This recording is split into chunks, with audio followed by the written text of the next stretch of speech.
Hello, everyone, and welcome back to Trekyards. I'm Captain And Foley. I am No, I'm not par race. I'm just Commander Cockings. Yeah, no, none of that extra stuff. Nope. Well, I'm not a Vedic, I can tell you that for sure. He failed the Um, bar. You tried, but you got like 10% too low score. But anyway, guys, today we're here to talk about something that might be a thing. I mean, it's a there's a little Stuart bit of theory, and I'd love to hear the full idea. Because you pitched this to me, I was like, okay, stop, wait for the video, and now you can go. yeah. Okay, so we've got evidence now. We've seen the new uniforms for Starfleet, for Starfleet, and they visually look like something that rang a bell. Wasn't sure what it was. Then I figured it out because during my live, somebody mentioned it, and I'm like, oh my god, you're absolutely right. The new uniforms have a very Bajoran-esque feel to them, as does the new com badge. The com badge we've already pointed out; it just looks like the Bajoran symbol, um, which I thought was I thought was interesting. Now, could it be? And this is kind of the whole premise of this thing. Could it be that Starfleet and or the Federation is now based on Bajor? And the reason that would be interesting, it would be a very circuitous thing from Deep Space Nine, because Bajor wandered into the Federation, then they were told not to join the Federation because the locusts are coming. Ah! And that all paid off. So Bajor has kind of been a linchpin, especially with Deep Space Nine, as far as what's going on. And so if they could establish Starfleet headquarters or just the Federation homeworld as being Bajor, I think that'd be very interesting, considering they're very close to the wormhole, which means they have access to the Gamma Quadrant, assuming the wormhole is still a thing 900 years in the future. And I think it would broaden the scope of the Federation somewhat. Sure, they can't get to all the sectors in the Alpha and Beta quadrants, but to have access to the Gamma Quadrant, at least around the wormhole, I think would be an interesting point to move the story forward.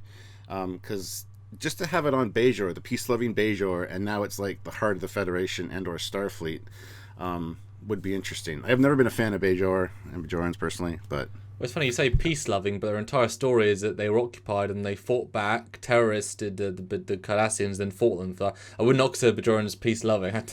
oh, they're absolutely peace-loving. They were artists and artisans and stuff before the occupation, and they wanted to get back to that. But yeah, they had to do what they had to do. But when we see them, I mean, we can only go with the canon we see. I mean, you could say Earth was militaristic in the past and it got better in the future. So, and obviously, 900 years is so radical. So we couldn't even speak to how they may be, except maybe the idea that because they got severely oppressed, that they will never allow that to happen again. Like you may get a real sense of there'll always be freedom on Bajor. So I don't even consider the uniforms. I'm looking at the Bajoran uniform and the admirals or CNC. We kind of think it might be the CNC. I mean, it is in terms of the formatting. Yeah, it's the same shoulder structure. There is so little for the Bajoran uniform. It's a very, very, very, very basic piece. But given there's only two elements to it, the badge and the way it's designed, and both are reflected in the new uniform, at least one variant certainly speaks to it. And then, yeah, the badge is obviously closer. So that's definitely interesting. And Bajor, I can't imagine they necessarily just picked Bajor. There must have been a very distinct reason. And the wormhole's obviously a good one because it gives you an escape option. I wouldn't be surprised if over those 900 years they've both destroyed and reactivated the wormhole several times. You know what I mean? For situations, for wars, for whatever. But knowing you can suddenly escape, especially if you haven't got FTL, or at least many ships with FTL, as long as you're at Bajor sector, Bajor solar system, you can impulse successfully out of harm's reach, and then at the other end you've got a device that can deactivate the wormhole. So that is, yeah, especially it seems Gamma Quadrant's peaceful, but and talk about, is that a big enough point to make it the place to be? I think it is. It's something I didn't initially consider, but with just the location of the Bajoran wormhole, the whole tie-in with Deep Space Nine, as far as the rocky path that Bajor had been on, to finally be not only a member of the Federation but like the heart of the Federation, I think would be an interesting turn. I think that would be something that would be really interesting for a way for them to go. Well, there's two other pieces that are in the next. Well, one is on the next time on, one's at the last scene. In the next time on, we see them coming up to a big nebula. So they're obviously not on the Bajor planet. They would be, because they'd be too easier targets. They may be in a nearby either artificial or natural nebula that blocks signals. A hiding place next to a hiding place next to an escape route. But also Michael Burnham looks at the pad. It's clear like, wait, what?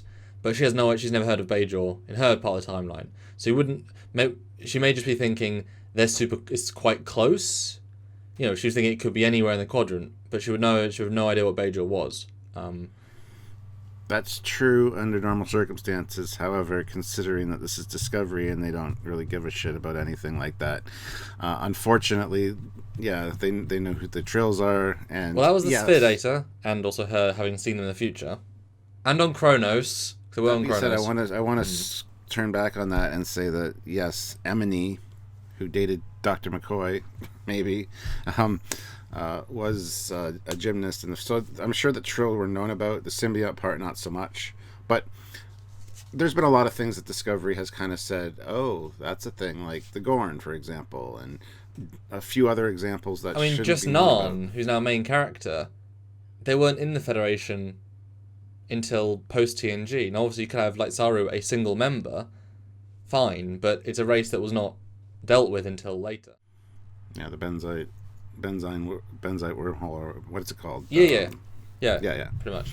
Bajor, it's confusing, but since they would be during the occupation at this point, as in Discovery. So maybe, Michael Burnham, for all of her faults or benefits, she doesn't know everything in the universe, in essence. So she may have heard of the Cardassians taking over Bajor.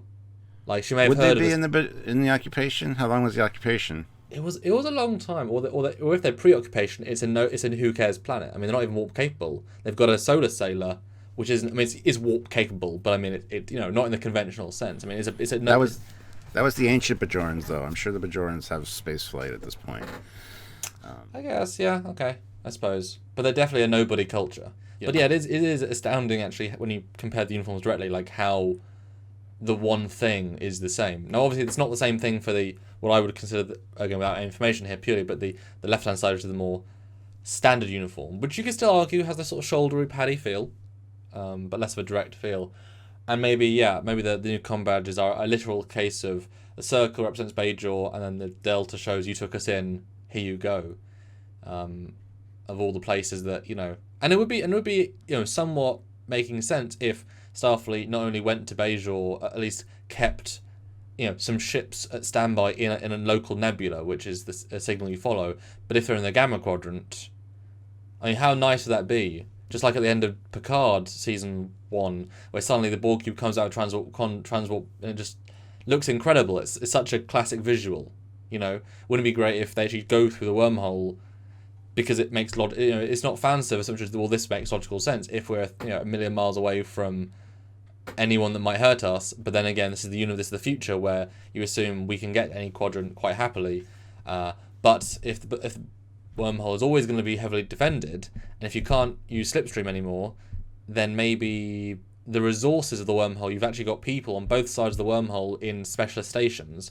Just having those two resource outposts effectively next to each other, even though through a wormhole, makes it more important than any other place, because we can't get to ships and stations quickly. But with this, we've at least got 2 space stations, and we've got Bajor and all their moons, etc. So it's possible, although you would think Bajor would change so much in 900 years. It would just feel like a big sci-fi place, and the uniforms aren't going to look the same, and it's going to be very different.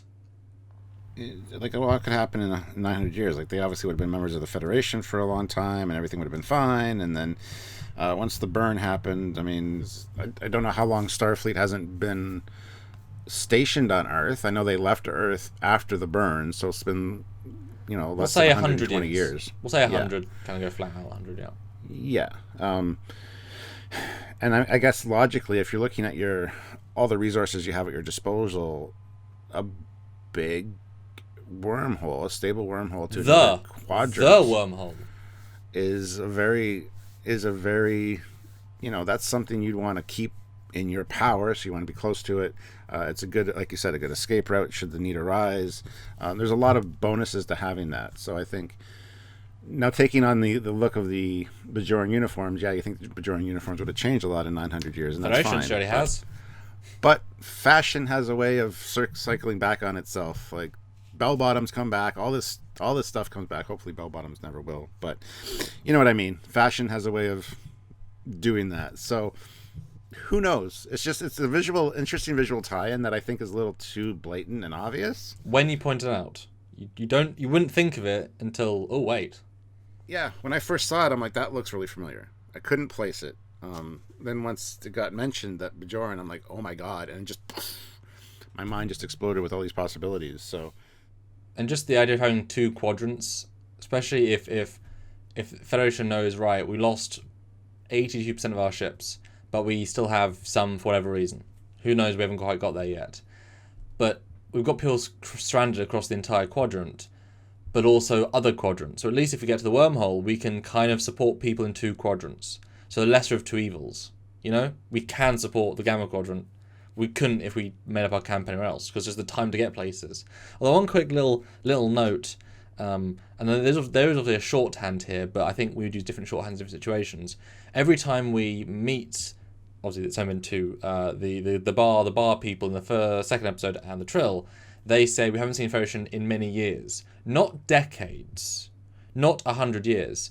So clearly, I mean, the Trill aren't like, oh my god, they're like, oh, hey, it's been a few years. So the Federation have had ships flying around casually seeing people, maybe just one every couple of years, but it's not as if they would have said decades if it was decades. So if 6 years ago, which is a long time, a ship came to Trill, well then we clearly have ships 90 years past the burn, warp capable, Federation checking in. So there is still a presence.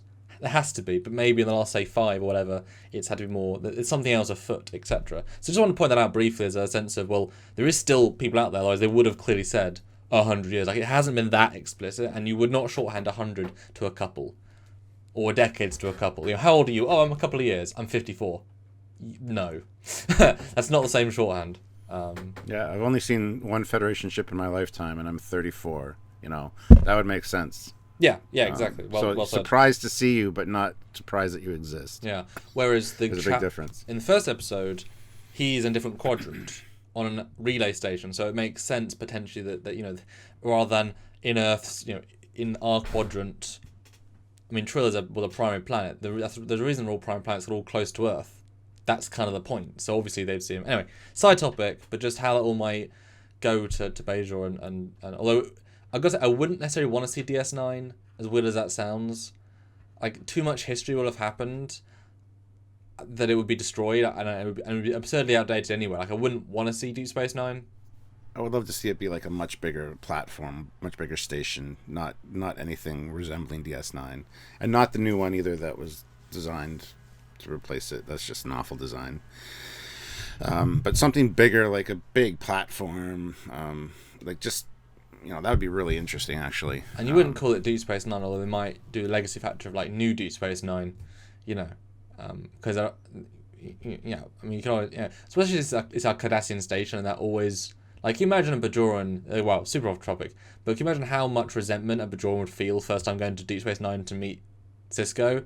It's like this, everything about the station represents hate and death and this art design, you know. Like we said this really early in Trekyards, just repaint it. Change the L cars. You would of course change the interior to look more Federation because people would feel safer. Anyway, Stuart, there you go. There's your theory. We've got very few days to find out. It is definitely a left field, but you brought up some interesting points, and just the wormhole is enough of a thing. So, what do you guys think? Let us know in the comments down below. And if you do like these videos, and support us by liking, it's free. Like it, subscribe, bell notification with subscription, because that is important, because it probably, possibly, sometimes allows YouTube to tell you that you want to be let known. But really, just check back in most days a week, because we'll have a video coming out. Lives are at 5 p.m. Eastern Time, 10 p.m. GMT on most days of the week. So if you think you want to see what Trek is up to, come in at 10:05 and we are live, etc., etc. Even if YouTube hasn't told you, we're pretty predictable. Even if you don't like the topic, you can just say hi, as many people do. So we'll see you then. That's right. And if you want to support us by having us make all this free content for you and join the lives like we do multiple times a week, by all means, consider joining Patreon, Patreon/Trekyards, joining the channel even. There's a join button down there. Or just tuning into the lives, super chatting, having your voice heard, being part of the conversation. It's all good, all helps us out, and keeps us creating this content for you guys. So we'd really appreciate that. So anyway, until then, I am Captain Foley. I'm Connor Coggins. We'll see you next week. Bye, guys.